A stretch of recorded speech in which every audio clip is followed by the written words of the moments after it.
ప్రస్తుతం ఢిల్లీ పరిధిలో గాలి నాణ్యత చాలా దారుణంగా తయారైంది. ఉత్తర భారతదేశంలో వేసవి ముగింపు తర్వాత ఉష్ణోగ్రతలు క్రమంగా పడిపోతున్నాయి. ఇదే క్రమంలో వాయు కాలుష్యం మరింత పెరుగుతోంది. ఈ నేపథ్యంలో ఢిల్లీ ఎన్సీఆర్ పరిధిలో కాలుష్యాన్ని నియంత్రించడం చాలా సవాలుగా మారింది.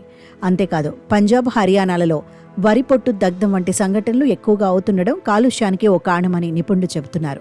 అందుకు సంబంధించిన శాటిలైట్ చిత్రాలలో అమెరికా ఏజెన్సీ నాసా ఇటీవలి విడుదల చేయగా అవి ప్రస్తుతం సోషల్ మీడియాలో వైరల్ అవుతున్నాయి. ఢిల్లీ ఎన్సీఆర్లో వాయు కాలుష్యం పెరగడానికి పంజాబ్, హర్యానాలలో పొట్టు దగ్ధం వంటి సంఘటనలు పెరగడమేనని అంటున్నారు నిపుణులు. గత అనేక నెలలుగా ఎన్నో ప్రయత్నాలు చేసినప్పటికీ ఈ ఏడాది కూడా రైతుల పొట్టు దగ్ధం వంటి దృశ్యాలు సర్వసాధారణంగా మారిపోయాయి. దీంతో ఢిల్లీలో కాలుష్యం విపరీతంగా పుంజుకుంది.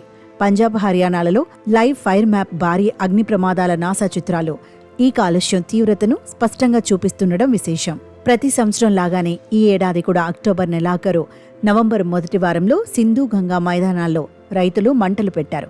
ఆ క్రమంలో వచ్చిన పొగ మేఘాలను నాసా ఉపగ్రహాలు గుర్తించాయి. పంజాబ్, ఉత్తర భారతదేశం, పాకిస్తాన్ వంటి జనసాంద్రత కలిగిన ప్రాంతాలు ముఖ్యంగా వీటి చేత ఎక్కువగా ప్రభావితమవుతున్నాయి. పంజాబ్లోని రైతులు తరచుగా గోధుమ, వరి పంట కోసం పొలాలను సిద్ధం చేయడానికి వాటి అవశేషాలను కాల్చివేస్తారు.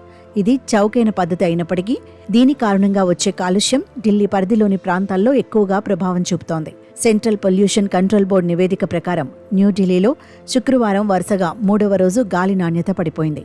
ఢిల్లీలోని 39 మానిటరింగ్ స్టేషన్లలో 21 ప్రాంతాల్లో తీవ్రమైన AQI స్థాయిలు నమోదయ్యాయి. 4 తీవ్రమైన ప్లస్గా వర్గీకరించబడ్డాయి.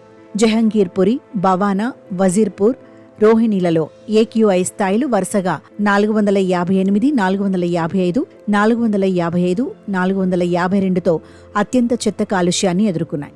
గత 24 గంటల గాలి నాణ్యత గురువారం నాటి సగటు AQI 432తో పోలిస్తే స్వల్పంగా మెరుగుపడిందని చెప్పవచ్చు. దీంతో ఢిల్లీ నగరం మొత్తం ఉదయం వేళ పొగమంచుతో కప్పబడి ఉంది. ఈ క్రమంలో ట్రాఫిక్, విమాన కార్యకలాపాలకు అంతరాయం ఏర్పడింది.